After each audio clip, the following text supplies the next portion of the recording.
네, 안녕하세요. 6월의 첫날에 또 여러분들을 말씀을 통해서 만납니다. 참 세월 빨리 흘러서 이제 6월이 되었습니다. 이제 본격적으로 여름이 되었다는 거거든요.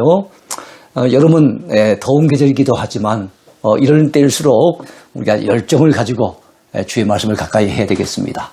오늘도 말씀에 큰 은혜가 임하는 복된 하루가 되기를 바랍니다. 자, 교리무장 두 번째 순서입니다. 하나님은 우리 아버지, 실론, 우리가 하나님이 어떤 분인지를 배우고 있는데요. 그 가운데 오늘 두 번째 순서가 되겠습니다. 자, 먼저 하나님의 속성에 대해서 공부하고자 합니다. 어제 1번은 하나님의 존재였죠. 오늘 두 번째는 하나님의 속성입니다.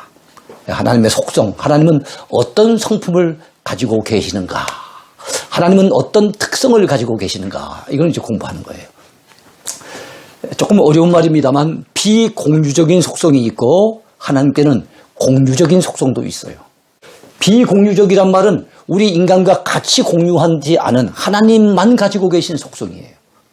공유적 속성이라고 하는 것은 우리 인간도 하나님만큼은 못하지만 하나님이 가지고 계시는 그 특성을 우리도 일부분 가지고 있는 경우, 그럴 경우를 하나님의 공유적인 속성이라고 얘기를 해요. 자, 그러면은 먼저는 비공유적인 속성이 어떤 것이 있는지를 살펴보겠습니다. 첫 번째는 자존성입니다. 왜 비공유적입니까? 우리 사람은 스스로 존재할 수 없어요. 하나님에 의해서 만들어진 존재 아닙니까? 그러니까 우리에게는 자존성이 없는 거예요. 하나님만 가지고 계시는 성품인 거죠. 스스로 존재하시는 독립적인 속성을 지니셨어요. 하나님은 스스로 계시는 분이라고 모세에게 말씀하신 바가 있습니다. 또는 하나님께는 불변성도 있습니다. 우리 사람은 바뀝니다. 세상의 모든 환경이 바뀝니다. 이 세상에 바뀌지 않는 것, 변하지 않는 것이 없어요. 그러나 하나님만은 하나님의 작정, 사상, 의지, 목적, 언약 모든 부분에서 우리 하나님은 불변하신 분이세요. 우리 하나님은 또한 무한성도 가지고 있습니다. 달리 말한다면 모든 제한으로부터 자유하시다는 거예요. 우리 하나님은 시간에 얽매이지 않아요. 우리는 얼마나 시간에 쫓기며 삽니까? 그리고 태어날 때가 있으면 또 죽을 때가 있고 우리 시간에 의해서 얽매이는 존재예요. 그러나 우리 하나님은 시간을 뛰어넘는 분이기 때문에 영원하신 분이죠. 그래서 시간적인 무한성, 영원성을 가지고 있고 공간적으로도 여러분, 제가 이곳에서 지금 강의를 하고 있는 동안에는 서울 가고 싶어도 못 갑니다. 미국에서 오라 그래도 못 갑니다. 이거 하고 있으면은 제 몸은 하나이기 때문에 공간에 제약을 받는 거예요.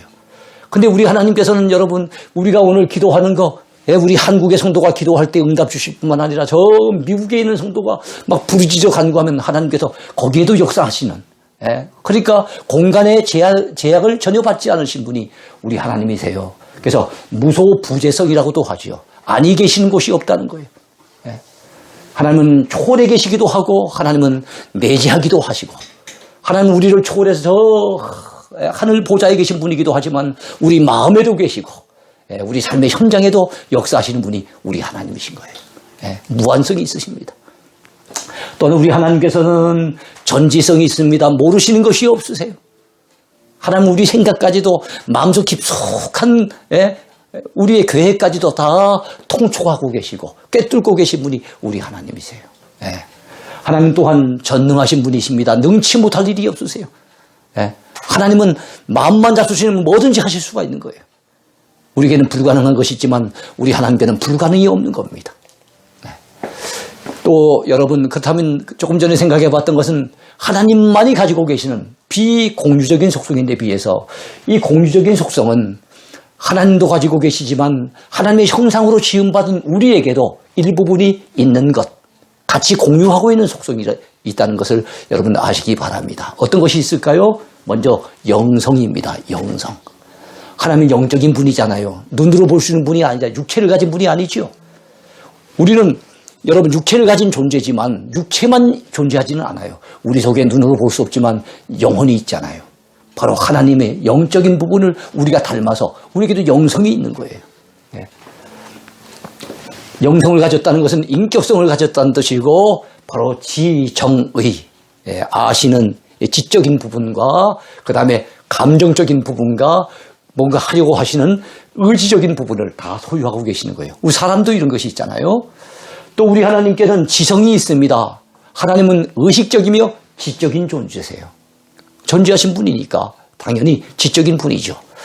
또한 우리 하나님께는 여러 어떤 조건이 특성이 있겠습니까? 거룩성이 있어요. 하나님은 세상과 구별된 분이시고 우리 죄 많은 인간과 구별된 분이세요. 하나님 거룩하신 분이세요. 근데 우리 인간에게도 그런 부분이 있다는 거예요. 부족하지만. 그래서 내가 거룩하니 너희도 거룩할지어다. 레위기 11장에서 하나님은 그렇게 말씀하시잖아요. 우리에게 거룩성이 전혀 불가능하다면 그런 요구를 하셨겠어요? 우리가 하나님을 닮아서 우리도 거룩하게 살아갈 수가 있기 때문에 이것은 공유적인 속성이다 보면 되겠습니다. 주권성이 있습니다. 하나님은 만물을 다스리시고 통치하시는 존재시잖아요. 우리 주님은 만왕의 왕이시잖아요. 만주의 주가 되시잖아요. 근데 하나님께서는 우리 인간에게도 온 천지 만물, 하나님이 지으신 그 존재들을, 그 만물을 다스리라고 우리에게 명령을 내리셨잖아요. 이 명령을 문화명령이라고 하지 않습니까? 우리 인간에게도 주권이 있어요. 그러니까 우리 인간은 코끼리만큼 힘이 세지도 못하고 사자만큼 무슨 사납지도 못하고 우리 인간은 연약한 존재인 것 같은데도 하나님이 우리에게 그런 주권성을 주셨기 때문에 온 천지 만물을 지금 우리 인간이 다스리고 있는 것 아닙니까? 도덕성이 있습니다. 하나님은 사랑, 정의, 자비, 긍휼, 오래 참으심 등을 지니신 존재예요. 우리 사람에게도 이런 부분이 있잖아요. 유복성이 있으십니다. 하나님은 복이 있으신 분이에요. 복의 근원이 되신 분이죠. 그러면서 우리에게도 하나님이 복 주시기를 원하시잖아요. 우리도 복된 인생을 살 수가 있잖아요. 바로 하나님을 닮았기 때문에 그렇습니다. 자, 세 번째 주제입니다. 하나님의 이름과 그 권세입니다. 하나님의 이름에는 어떤 것이 있을까요? 하나님의 이름에는 엄청난 권세가 있다는 것도 우리가 알아야 되겠죠. 네. 첫 번째 하나님의 이름에는 엘로힘이 있습니다. 히브리어로 전능하신 하나님을 가리키는 말인데요. 창조주 하나님을 가리키는 이름이에요. 창조주 하나님.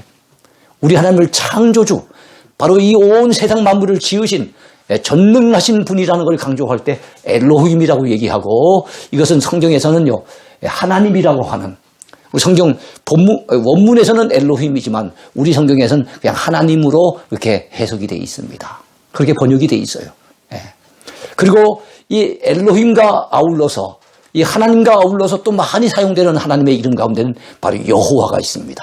여호와는 하나님이 언약의 하나님, 예수 그리스도 안에서 우리를 구원하시기로 약속하신 하나님, 그 언약의 하나님이라는 뜻에서는 여호와라고 하는 말씀이 또한 많이 쓰이게 됩니다. 엘 엘리온이라고 하는 말도 있는데요. 히브리어로 지극히 높으신 하나님, 달리 표현한다면 지존자 하나님, 지극히 존귀하신 하나님이라는 뜻으로서 엘 엘리온이란 말이 있지요.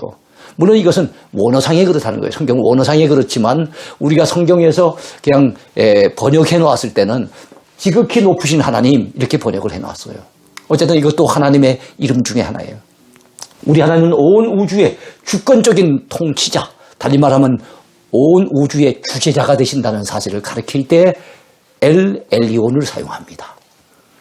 엘샤다이라고 하는 표현도 있어요. 물론 원어상의 표현입니다. 히브리어로 무슨 뜻이겠습니까? 모든 것을 풍성히 부어주시는 전능하신 하나님을 가리킬 때 엘샤다이라고 합니다. 나는 전능한 하나님이라. 너는 내 앞에서 행하여 완전하라. 이런 창세기 17장에서 하나님께서 아브라함에게 나타나셔서 이런 말씀을 하시는 거예요. 나는 전능한 하나님이라. 지금 100세가 된 바로 그 아브라함에게도 자식을 주겠다고 약속하시는 그 하나님. 그 하나님은 모든 것을 풍성히 주실 수 있는 전능하신 분 아닙니까? 그랬을 때 엘샤다이라고 하는 표현이 종종 등장합니다. 또한 이번에는요, 아도나이라고 하는 표현이 있어요. 히브리어로 주, 주인, 주님 이런 뜻이에요. 이런 뜻으로 할 때 주여 우리가 부르짖지 않습니까? 그랬을 때 히브리식으로 표현한다면 아도나인 겁니다. 하나님을 우리 생명과 삶의 주인으로 모신다는 측면에서 사용되는 이름이에요.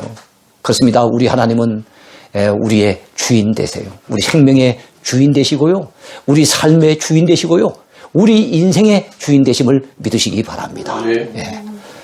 또한 여러분, 우리 하나님에 대한 이름 가운데 가장 많이 나오는 이름 중에 하나가 뭐라 그랬습니까? 여호와라고 하는 이름이에요. 구약시대 때 가장 빈번히 사용되는 하나님의 이름이에요. 모두 6,823번이나 사용됐으니까 얼마나 많이 사용됐습니까? 예. 창세기 2장 4절에 처음 등장하는 이 이름은 하나님께서 모세에게 나타나실 때도 역시 여호와라고 하는 이름으로 나타내셨습니다. 예. 본래 이름은 여호와는 아니에요. 여호와는 약간 변형된 이름입니다. 본래 이름은 야훼예요. 우리 조윤기 목사님이 설교하실 때 보면 여호와 나올 때 보면 야훼라고 하는 표현을 자주 쓰는 것을 그분의 설교를 통해서 자주 들었습니다. 야훼가 원래 여호와 하나님의 본 이름이에요. 근데 왜 여호와가 되겠습니까? 유대인들은 우리 하나님의 이름을 함부로 부를 수 없다는 거예요. 여러분 우리 역시도 우리 부모님을 갖다 공경해서 아버지의 이름을 댈 때 그 함자를 갖다가 무슨 자입니다 이렇게 얘기하잖아요. 저희 아버님 같은 경우에는 억자 숫자였어요. 그래갖고 소나기가 많이 내릴 때 저희 아버님의 이름이 자주 사용되는데 비가 많이 내린다 그래서 억수로 많이 내린다 저는 그렇게 표현을 잘 못했어요. 왜냐면 저희 아버지 성함이니까. 자 지금은 이제 소천하셨습니다만 그래요. 자기 아버지 이름도 이렇게 소중해서 조심스럽게 사용하는 것처럼 우리 하나님의 이름을 유대 백성들이 마음껏 막 사용해서는 안 되잖아요. 그런 측면에서 하나님을 높인다는 측면에서 야훼라는 이름을 바로 부르지 못하고 야훼라고 하는 원래 하나님의 이름의 그 자음에다가 주님을 의미하는 조금 전에 아도나이라고 했지 않습니까? 히브리어로 주를 아도나이라고 하는데 아도나이의 모음을 합친 거예요. 그래서 나온 이름이 바로 여호와라는 것을 여러분 기억하시기 바랍니다. 그래서 야훼와 그 다음에 아도나이가 합성된 게 여호와다. 이렇게 여러분 보시면 좋겠어요. 자, 언약의 하나님과 관련해서 바로 이 여호와라고 하는 이름이 자주 쓰였어요. 여호와에서 파생된 이름들이 있습니다. 앞에는 여호와가 있는데 뒤에 다른 게 붙은 이름들이 있어요. 여호와 이레. 여러분, 우리가 아브라함 시대 때 나온 것 아니겠습니까? 준비하시는 하나님이란 의미예요. 바로 여러분 모리아산에서 창세기 22장에 보면 모리아산에서 아브라함이 이삭을 바치려고 하는데 하나님께서 그의 생명을 거두신 것이 아니라 이삭을 대신해서 수양을 준비해 놓고 계셨어요. 다만 아브라함의 믿음을 테스트했을 뿐이에요. 그래서 그때 아브라함은 감격해하면서 이야, 우리 하나님은 준비하시는 하나님이다 그랬어요. 이 수양은 바로 예수 그리스도를 상징한다 그랬지요. 우리 하나님의 최고의 여호와 이레는 바로 어린 양 되시는 예수 그리스도입니다. 여호와 라파 치료하시는 하나님이란 뜻이에요. 출애굽기 15장에 보면 마라의 쓴물 사건이 나옵니다. 물이 써서 마실 수 없는데 그때 여러분 나뭇가지를 갖다가 그 물에 던졌더니 쓴 물이 변하여 단물이 됐어요. 그때 나온 고백이 무엇입니까? 우리 하나님은 모든 것을 치유하시는 하나님이라는 거예요. 고쳐주시는 하나님이라는 거예요. 여러분 물만 바꾸시겠습니까? 인생도 바꾸세요. 인생도 고쳐 쓰십니다. 우리 하나님은. 그 박해자 사울을 변하여 전도자, 열정적인 전도자 바울로 만드신 걸 보세요. 우리 인생도 하나님 밖에서 쓰디쓴 인생을 살아왔을지 모르겠지만 하나님을 믿고 하나님의 은혜를 받으면 우리는 단물 인생으로 바뀌게 될 줄로 믿습니다. 또한 우리 하나님은 여호와 니시의 하나님이에요. 여호와 니시란 말은 여호와는 나의 깃발이란 뜻이죠.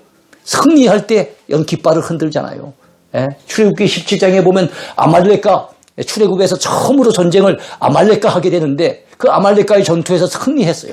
그래서 하나님은 우리의 깃발이 되십니다. 하나님은 승리의 하나님이 되십니다. 이런 고백에서 나온 것이 여호와 니시입니다. 여호와 샬롬. 자, 여호와 이레가 아브라함과 관련이 있고 여호와 니시가 모세와 관련이 있다면 여호와 샬롬은 바로 기드온, 사사 기드온과 관련이 있어요. 바로 평강의 하나님을 의미합니다.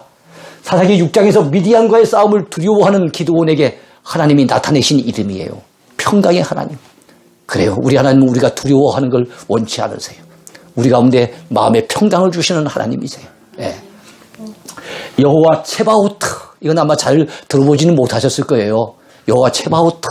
자, 이것은 성경 원문상에 나온 것이고 우리가 읽는 성경에는 만군의 하나님 여호와 이렇게 기록이 되어 있습니다. 만군의 하나님 여호와.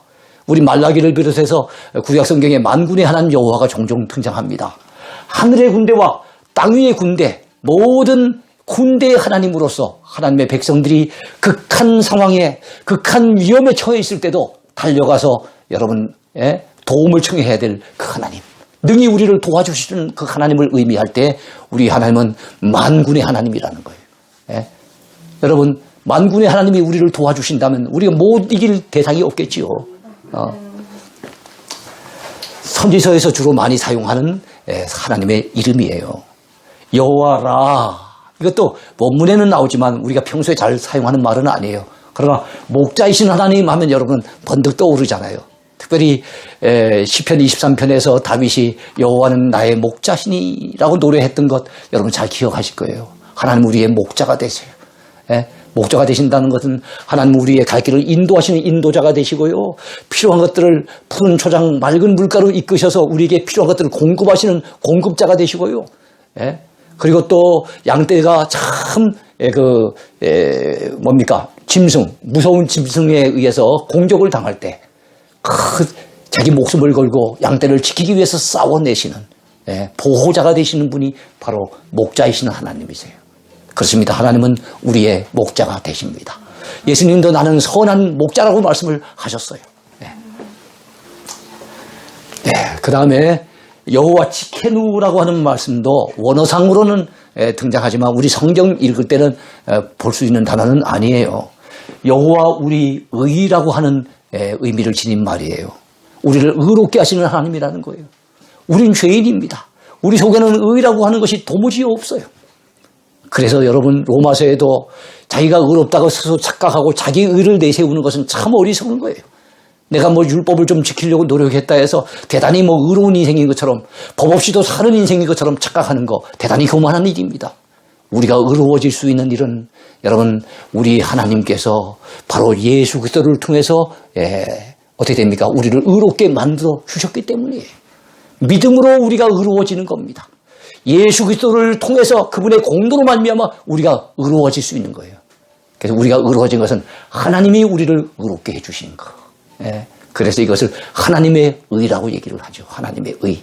여러분 한자에서 의자라고 하는 말을 의로울 의자를 가만히 보면 양양자 밑에 나아자가 있는 것 같아요. 그 나라고 하는 존재 위에 어린 양 되시는 예수님이 이렇게 덮고 계시는 거예요. 나는 죄인이지만 내세울 만한 의가 도무지 없는 존재지만 참으로 우리를 의롭게 하시기 위해서 우리 죄값을 다 지불하시고 십자가를 지신 어린 양 되시는 주님이 우리를 이렇게 감싸고 계시면 우리는 하나님 앞에 의롭게 설 수가 있는 거지요. 그렇습니다. 우리 하나님은 바로 우리를 의롭게 하시는 하나님이세요. 또한 여러분 여호와 삼마라고 하는 말도 있죠. 이건 에스겔서 48장에만 나오는 단어인데요.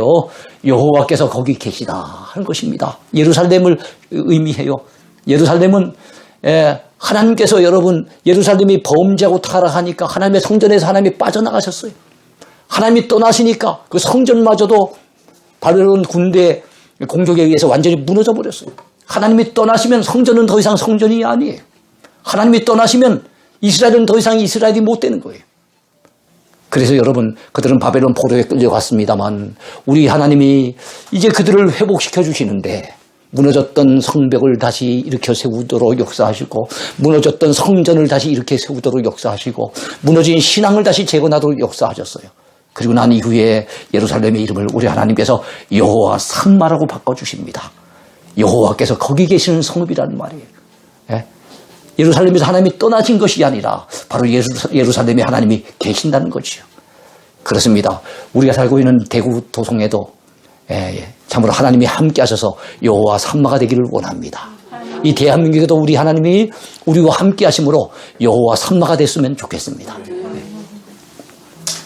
자, 이 하나님의 이름의 권세를 우리는 의지해야 돼요. 지금까지 우리가 하나님의 이름이 어떠한지를 살펴보았습니다. 이 하나님의 이름을 우리는 의지해야 되지 않겠습니까? 혹은 병거 혹은 말을 의지하나 우리는 여호와 우리 하나님의 이름을 자랑하리로다. 세상 사람들은 병거를 의지합니다. 말을 의지합니다. 그래야만 전쟁에서 승리할 수 있다고 그렇게 생각하겠지요. 그러나 우리가 의지해야 될 것은 여호와의 우리 하나님의 이름이에요. 우리 하나님은 그분의 이름의 영광을 위해서 우리를 도우실 것입니다. 여호와의 이름은 견고한 망대라 의인은 그리로 달려가서 안전함을 얻느니라. 여러분이 믿음의 의인이라고 한다면 견고한 망대와 같은 바로 그 여호와의 이름에 여러분이 달려가시기 바라요. 그의 이름을 부르는 자 구원을 얻습니다. 답답할 때마다, 힘들 때마다, 인생의 위기를 만났을 때마다 여러분 주의 이름을 부르시기 바랍니다. 예. 자, 우리 하나님의 사역을 오늘 마지막으로 살펴보겠어요. 네 번째, 하나님의 사역입니다. 우리 하나님은 어떤 일을 하실까요? 우리 하나님의 존재에 대해서도 살펴보았어요. 또 하나님의 이름에 대해서도 살펴보았어요. 그렇다면 하나님이 하시는 일은 뭘까요? 하나님의 사역에 대해서 살펴보는 겁니다.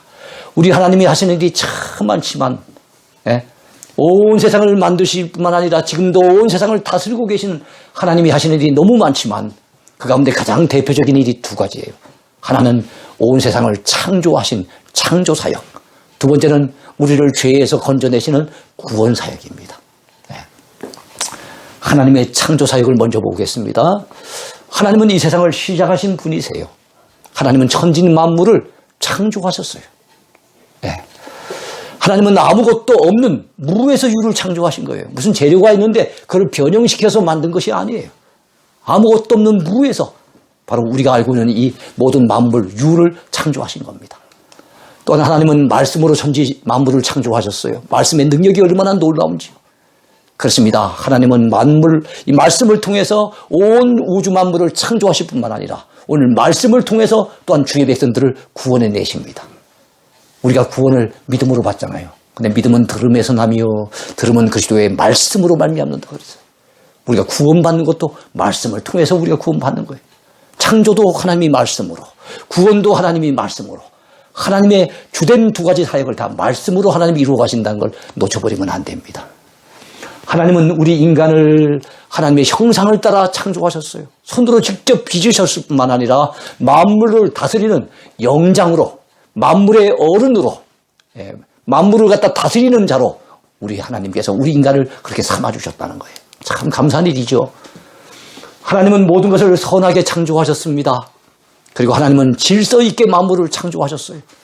하나님이 창조하시기 전에 세상은 혼돈 가운데 있었어요. 카오스, 혼돈 가운데 있었는데 하나님이 만드시고 난 다음에 이 세상은 코스모스의 세상이 됩니다. 아주 질서 있는 세상이 된 거예요. 우리 하나님은 질서의 하나님이세요. 가정도 질서 있게끔 움직이기를 원하시고요. 교회도 질서 있게 운행되기를 원하시고요. 하나님은 이 세상 모든 것이 질서 있게 움직이기를 원하시는데 마지막 때가 되니까 얼마나 세상이 혼돈되는지 몰라요. 가정도 막 얼마나 깨져 있는지. 가정이 완전 무너져 있는 가운데 있지 않습니까?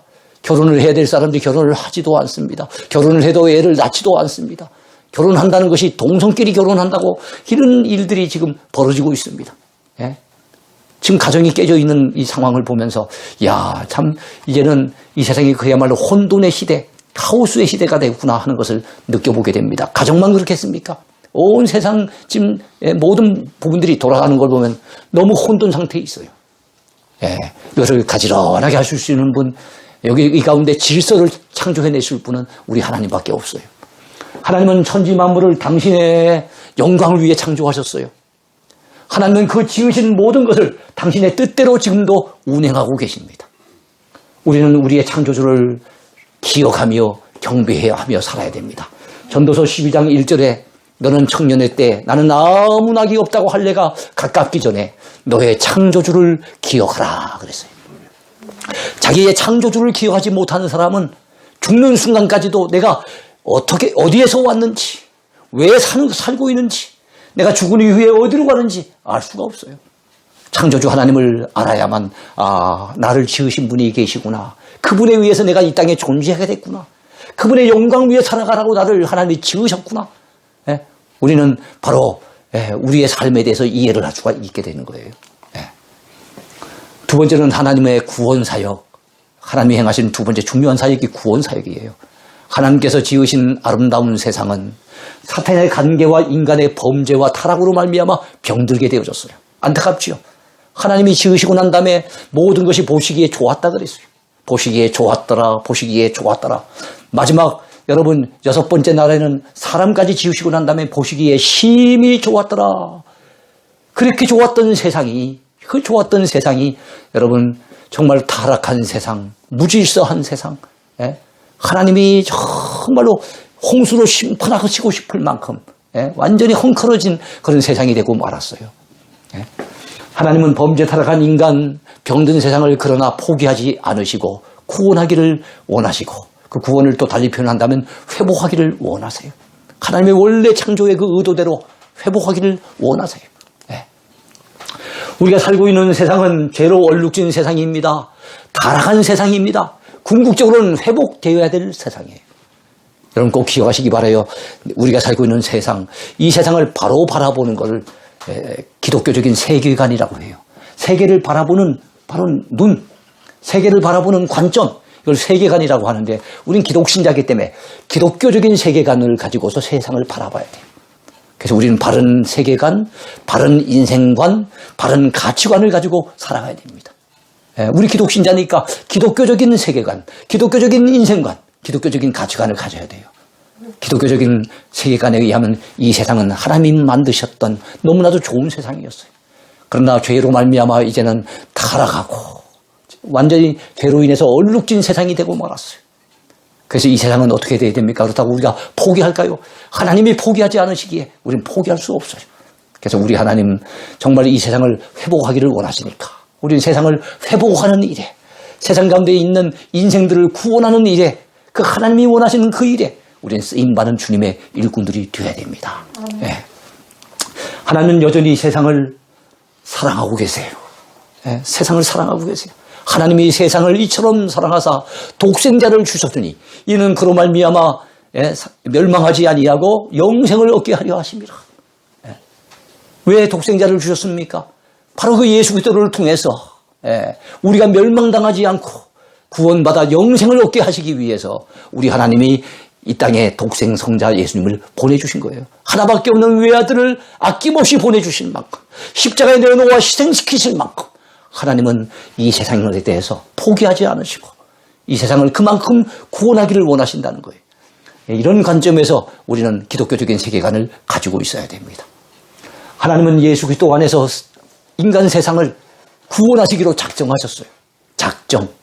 작정은 온 우주를 향한 하나님의 계획을 작정이라고 합니다. 작정보다 조금 작은 개념이 있는데 그게 바로 예정이라고 하는 거예요. 예정. 하나님은 예수 그리스도 안에서 구원받을 백성을 당신의 뜻대로 예정해 놓으셨어요. 여러분, 작정이라고 하는 것은 온 우주 만물에 대한 하나님의 계획입니다. 예정은 하나님이 택한 백성, 구원받을 백성을 향한 하나님의 작정. 그러니까 조금 구원받을 백성으로 이게 조금 이렇게 작아지는 느낌이 듭니다만 이게 예정이에요. 그러니까 우리 구원과 관련된 것은 예정이고 하나님의 온 우주 만물을 지금도 운행해 나가시는 것과 관련해서는 그건 하나님의 작정대로 모든 것들을 이루어 나가시는 거예요. 예정은 이성적 피조물, 우리 인간에게는 이성이 있잖아요. 이성적 피조물들의 구원과 관련된 하나님의 계획으로서 작정보다는 작은 개념이에요. 예정에는 두 가지가 있는데 선택이 있고 유기가 있습니다. 유기는 버리심을 얘기해요. 우리는 하나님 앞에 선택받은 백성이죠. 참 감사한 일입니다만 하나님이 모든 이 세상의 그 인생들을 다 선택하신 것 같지 않습니다. 유기된 인생이 있어요. 여러분 유기견 들어보셨죠? 버림받은 개, 주인 없이 버림받은 개를 유기견이라고 합니다. 바로 하나님의 이 예정 속에는 우리는 예정과 선택을 같은 개념으로 이렇게 사용하기가 쉬운데 예정 속에는 선택도 있고 유기도 있는 거예요. 버려두는 것도 하나님이 예정하신 것이고 우리를 구원하시려고 선택하신 것도 하나님이 예정하신 거예요. 네. 하나님은 구약의 많은 하나님의 종들과 선지자들을 통해 메시아를 보내주실 것을 오랜 기간 예고해 오셨습니다. 때가 참에 하나님의 아들 예수 그리스도께서 사람의 몸을 입으시고 이 땅에 찾아오셨어요. 네. 하나님은 모든 걸 그분의 때에 의해서 이루어 나가시는데요. 우리 주님이 이 땅에 오신 것은 하나님의 때가 찼기 때문에 오신 거예요. 우리 인간들의 구원을 오래전에 이미 계획하셨던 분은 성부 하나님이세요. 십자가 위에서 그것을 성취하신 분이 있죠. 다 이루었다 하면서 성취하신 분이 계시는데 그분이 바로 예수님이세요. 그리고 예수님은 이 땅에 40일 동안 계시다가 하늘로 올라가셨어요. 약속하신 대로 성령님을 이 땅에 보내주셨어요. 우리 각 개인의 심령에 찾아오셔서 하나님이 작정하시고 하나님이 계획하시고 우리 예수님이 십자가 통해서 이루어 놓으신 성취하신 그 구원을 우리 개개인에게 적용하셔서 우리로 하여금 예수님 믿도록 거듭나게끔 역사하신 분이 누구십니까? 성령님이신 거예요. 예. 예. 자, 창조 사역이 삼일체 하나님의 공동사역이었죠. 우리가 우리의 형상을 따라 우리의 모양대로 사람을 만들자고 하셨던 우리 하나님.